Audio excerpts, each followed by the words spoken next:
ETF index mutual funds నేర్చుకుని stock మార్కెట్లో రాణించాలనుకుంటున్నారా? వెంటనే ఈ నెంబర్కి కాల్ చేయండి.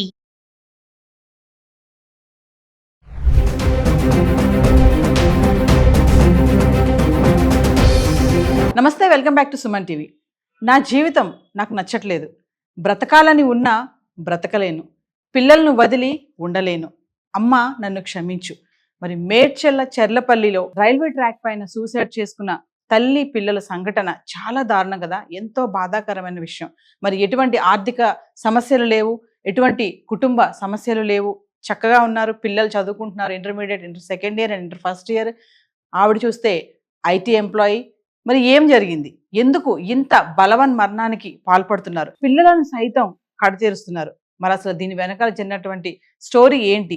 ఎందుకు ఇలాంటి దారుణాలు సమాజంలో మనం రోజు రోజుకు చూస్తున్నాం? మరి దీనిపై మరింత సమాచారం అందించడానికి మనకి అందుబాటులో ఉన్నారు లైఫ్ కోచ్ వసుధార గారు. నమస్తే అండి, నేను Vasudhara, life coach, marriage counsellor from Abha life school. మీరు చెప్పిన వార్త నేను కూడా చదివానండి. ఆవిడ ఉద్యోగి, ఐటీ ఉద్యోగి, 2 పిల్లలు, దాటు టీనేజ్ పిల్లలు, ఇంటర్మీడియట్లో చదువుతున్నారంట. ఇది చాలా బాధాకరం. ఇది sensitive issue to deal also. మనము ఈ వీడియో ఎవరిని నిందించటానికో, ఇంకేదో చెప్పటానికో, ఇంకెవరినో కోప్పటానికో దయచేసి కాదండి. ఎందుకు జరుగుతుంది ఒక సైకలాజికల్ విశ్లేషణ కోసం. ఇంకా ఈనాటి సమాజంలో నా దగ్గరికి చాలామంది వస్తున్నారండి. ఎమోషనల్ రెగ్యులేషన్ లేదు, ఎమోషన్స్ని కంట్రోల్ చేసుకోవడం లేదు, ఆ క్షణికావేశంలో తీవ్రమైన నిర్ణయాలు తీసుకుని జీవితాలు పాడు చేసుకోవటం. ఆ తర్వాత మా దగ్గరికి వచ్చేసి మేడం ఇలా జరిగింది, మేడం ఇలా జరిగింది, నా హస్బెండ్ ఇలా, నా కూతురు ఇలా, నా పాప ఇలా అనేసి మళ్ళీ మా దగ్గరికి వచ్చి కౌన్సిలింగ్లు తీసుకునే వాళ్ళు వీళ్ళు కొద్ది శాతమేనండి, లేని వాళ్ళు చాలామంది ఉన్నారు. సో సమాజంలో ఇప్పుడు నివురుగప్పిన నిప్పులా జరుగుతున్నది ఏమిటి అని అంటే, కనపడని అంతర్లీనంగా ఉన్న స్ట్రెస్.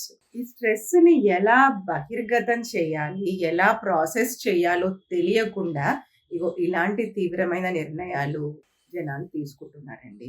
ఇప్పుడు చూస్తే హత్యలనండి, ఆత్మహత్యలనండి, ఇలాంటివి ఎవ్రీడే న్యూస్ అయిపోయింది. ఇది పెద్ద విషయం కాదు అనే స్థాయికి, దీన్ని నార్మలైజ్ చేసే స్థాయికి ఈ న్యూస్ యొక్క ఓవర్ఫ్లో ఉంది అనటం అతిశయోక్తి కాదు. నేను దీన్ని తక్కువ చేయట్లేదండి. నేను చెప్తున్నది ఏమిటి అంటే, ఇలాంటి వార్తలు సాధారణమైపోయాయి, ఇలాంటి సంఘటనలు సాధారణమైపోయాయి సమాజంలో.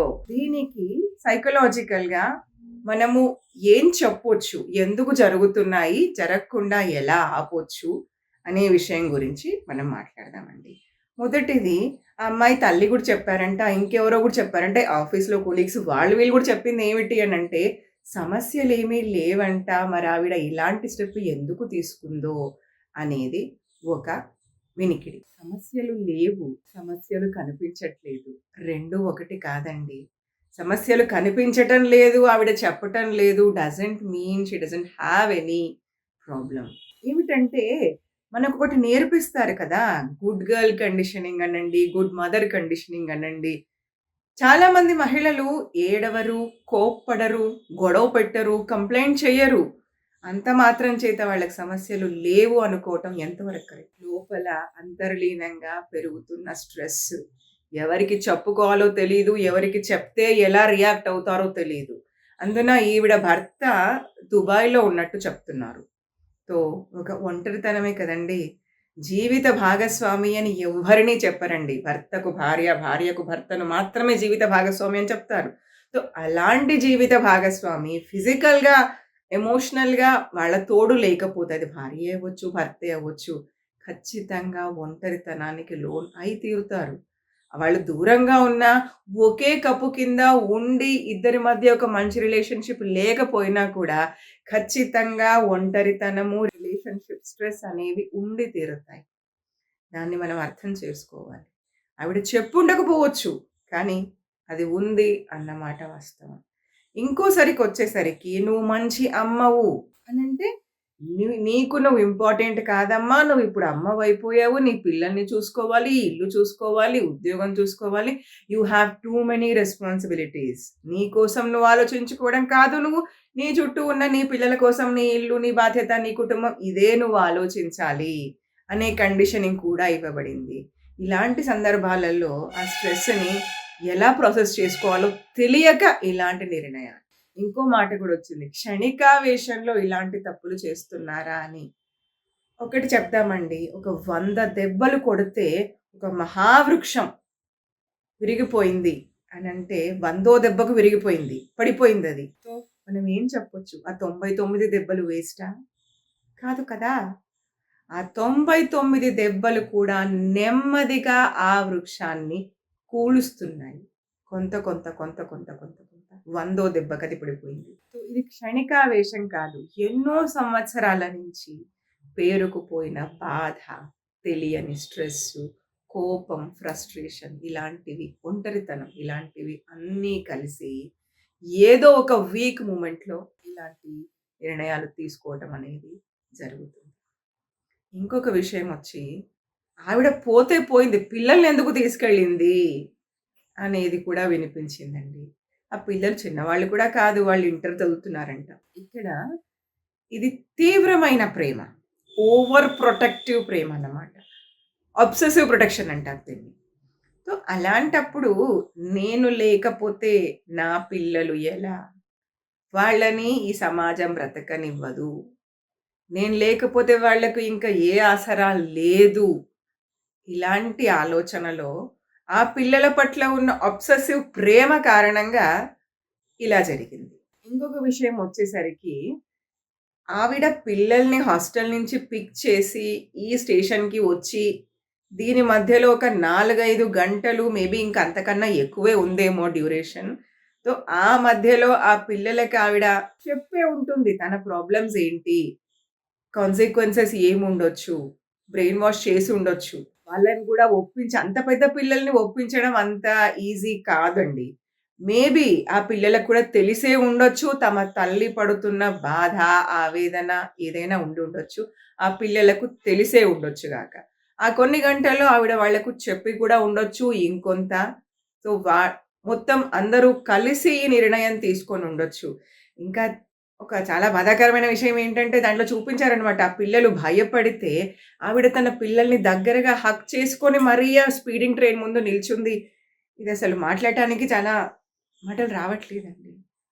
వీళ్ళు భయపడ్డారు, కానీ ఆ తల్లితోనే ఉన్నారు. ఇంకొకటి ఏంటంటే, కుటుంబానికి ఎందుకు కనిపించలేదు? సరే బయటి వాళ్ళు, కొలీగ్స్ వాళ్ళకి కనిపించలేదు, అర్థమవుతుంది. కుటుంబానికి ఎందుకు కనిపించలేదు?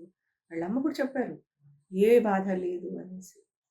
బహిర్గతం చెయ్యకపోవటం మనకి ఎన్నో నేర్పిస్తారండి. దయచేసి ఎలా కమ్యూనికేట్ చేయాలి, ఎమోషన్స్ని ఎలా ప్రాసెస్ చేసుకోవాలి, ఎస్పెషల్లీ నెగటివ్ ఎమోషన్స్ని ఎలా ప్రాసెస్ చేసుకోవాలి, నాకు నొప్పి, నాకు బాధ, హెల్ప్ తీసుకోవడం ఎలా, ఇలాంటివి నేర్చుకోవాల్సిన అవసరం ఈ కాలంలో అందరికీ ఉందండి. Nobody is an exception. అందరూ నేర్చుకోవాలి, హెల్ప్ అడగాలి. హెల్ప్ అడిగితే నన్ను ఏమనుకుంటారు, నన్ను వీక్ అనుకుంటారు, నేను ఒక స్ట్రాంగ్ మదర్, నేను ఒక స్ట్రాంగ్ అనేది అనే మాస్క్ వేసుకొని తిరగాలి ఇప్పుడు అందరికీ అదే. కానీ ఆ స్ట్రాంగ్ మాస్క్ వెనక ఎంత గందరగోళం, ఎంతటి కల్లోలం, ఎంతటి సైలెంట్ బర్న్అవుట్ జరుగుతుంది ఎవరికి తెలియదండి. తెలియకపోని కనీసం నేను అందరినీ అడుగుతున్నానండి, మీలో ఏం జరుగుతుందో దయచేసి మీరే అనలైజ్ చేసుకోండి ప్లీజ్. తీవ్రమైన నిర్ణయాలు దయచేసి తీసుకోవద్దు. ఎన్నో జన్మల తర్వాత వస్తుంది మానవ జన్మ అని చెప్తారు, తర్వాత సంగతి మనకు తెలియదు. అర్ధాంతరంగా మీ జీవిత ప్రయాణాలు దయచేసి ఆపొద్దు. మీకు బాధ కలుగుతుంది, మీకు నొప్పి అనిపిస్తుంది, దయచేసి సహాయాన్ని అడగండి. మీకు ఎవరన్నా అలా కనిపిస్తున్నారు, మౌనంగా ఉన్నారు, ఏం మాట్లాడట్లేదు, వాళ్ళు స్ట్రాంగ్ అనేసి మీరు అనుకోకండి. దయచేసి అడగండి, వాళ్ళ ఇబ్బందులు ఏమిటి, వాళ్ళ బాధలు ఏమిటి. సహాయం తీసుకోవడానికే కానీ, సైకలాజికల్ హెల్ప్ కోసమే కానీ దయచేసి వెనకాడద్దు. మీ క్లోజ్ ఫ్రెండ్స్తోని, మీ ఫ్రెండ్ సర్కిల్లోని, మీ రిలేటివ్లో ఎవరితోనైనా మాట్లాడండి. ఎవరితోనైనా వీళ్ళు నన్ను జడ్జ్ చేస్తారు అనే బాధ, భయము ఉన్నప్పుడు మీరు మాలాంటి కౌన్సిలర్స్ దగ్గరికి రావచ్చండి, కోచ్ల దగ్గరికి రావచ్చు. దయచేసి మాట్లాడండి. జీవితాన్ని నాశనం చేసుకోవద్దు. సైలెంట్ బర్న్అవుట్ నుంచి మిమ్మల్ని మీరే కాపాడుకోవాలి. భగవంతుడు కూడా ఎవరు వాళ్ళ కోసం సహాయం చేసుకుంటారో వాళ్ళకి మాత్రమే భగవంతుడు సహాయం చేస్తాడు. మీలో జరుగుతున్న కల్లోలం రగులుతున్న అగ్ని పర్వతాలు, ఎమోషనల్ డ్యామేజ్ అవన్నీ మీకు మాత్రమే తెలుసు. దయచేసి పంచుకోండి, అర్థం చేసుకోండి, దాని నుంచి బయటపడండి. మీరు, మీ చుట్టూ ఓ కుటుంబం, అందరినీ కాపాడేది మీరే. దానికోసం మిమ్మల్ని మీరు నాశనం చేసుకోవద్దండి. దయచేసి చెప్తున్నాను. హెల్ప్ అవసరమైతే తీసుకోండి, మాట్లాడండి. ఇలాంటి తీవ్రమైన నిర్ణయాలు దయచేసి చెయ్యకండమ్మా, దయచేసి చెయ్యకండి.